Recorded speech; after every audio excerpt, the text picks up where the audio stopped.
Muy buenos días, mis apreciados hermanos y hermanas. Vamos a continuar la lectura de nuestro año bíblico leyendo Números, capítulo 29 hasta el capítulo 32. El pueblo de Israel está en antesala de entrar en la tierra prometida. Se acercan los últimos días del liderazgo de Moisés y se intensifican las instrucciones para las fiestas, los votos y la repartición de la tierra. Y me gustaría hacer énfasis en Números capítulo 29, versículo 7. En el 10º día de este mes séptimo tendréis santa convocación. Afligiréis vuestras almas, ninguna obra haréis. Dios estableció dos tipos de ministerio en el santuario terrenal. El ministerio diario, o sea, también se le llama servicio continuo, y el ministerio anual, o el día de la expiación. Ambos eran sombras, según Hebreos 8:5, de la obra que Cristo realizaría primero en la tierra y luego en el cielo. Es muy importante entender estos dos sistemas, pues nos ayudan a vivir en preparación espiritual en este tiempo de juicio. Repasemos cómo era el proceso del sacrificio diario o servicio continuo. Se realizaba en el atrio o patio y luego en el lugar santo. Recordemos que el santuario tenía, además del atrio, el lugar santo y el lugar santísimo.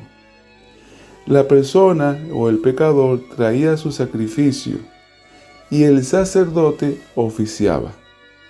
El pecador ponía su mano sobre el animal, confesaba su pecado y el animal era sacrificado. Eso lo leemos en Levítico 4, 27 al 31. Luego, la sangre era rociada en el altar o llevada al lugar santo. De esa manera, el pecado era transferido simbólicamente al santuario. El pecador recibía perdón y limpieza individual, no expiación final. Eso lo leemos en Levítico 4, 27, 31 y Hebreos capítulo 9, versículo 6. Ahora bien, ¿cómo era el proceso en el día de la expiación o ministerio anual? Se efectuaba en el lugar santísimo. El sacerdote lo oficiaba, pero en este caso era el sumo sacerdote. Ese día se ofrecían sacrificios por el sumo sacerdote y por todo el pueblo. Se rociaba la sangre en el propiciatorio, así se llamaba, la tapa que cubría el arca de la alianza o del pacto. En esa tapa era donde estaban la figura de dos querubines de oro. Entonces se hacía expiación para limpiar el santuario de todos los pecados acumulados durante el año. Eso lo podemos leer en Levítico capítulo 16. Todos los pecados eran transferidos al sumo sacerdote, quien salía y transfería todos los pecados al macho cabrío, que también se denominaba azazel o chivo emisario. Este animal luego era enviado al desierto y eso representaba la erradicación final del pecado.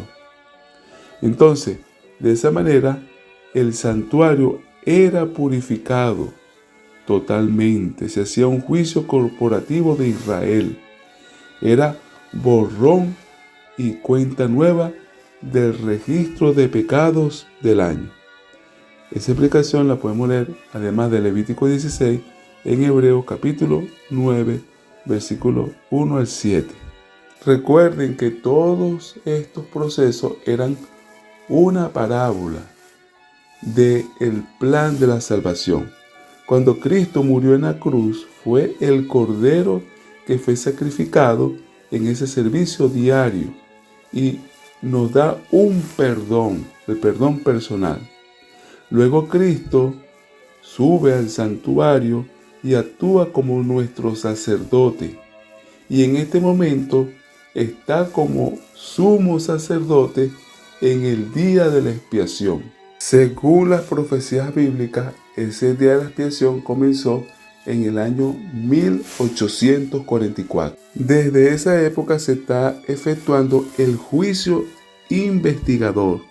El propósito es examinar los libros para determinar quiénes de todos los que profesan fe en Cristo permanecen en Él y son dignos de recibir la vida eterna. Luego se efectuará la segunda etapa del juicio, que se llama el juicio de revisión de los impíos, o el juicio que se va a realizar durante el milenio. El propósito es revelar la justicia y el amor de Dios en cada caso y por qué los perdidos no se salvaron. Finalmente, la última etapa, el juicio ejecutivo. Ejecutar la sentencia del juicio, es decir, la destrucción final del pecado, del enemigo y todos los impíos. Hoy Cristo está en el santuario celestial llevando nuestro caso. Entreguemos nuestros pecados, vivamos en santidad y esperemos su venida con gozo, porque pronto saldrá del santuario para buscarnos y darnos vida eterna. ¡Maranata!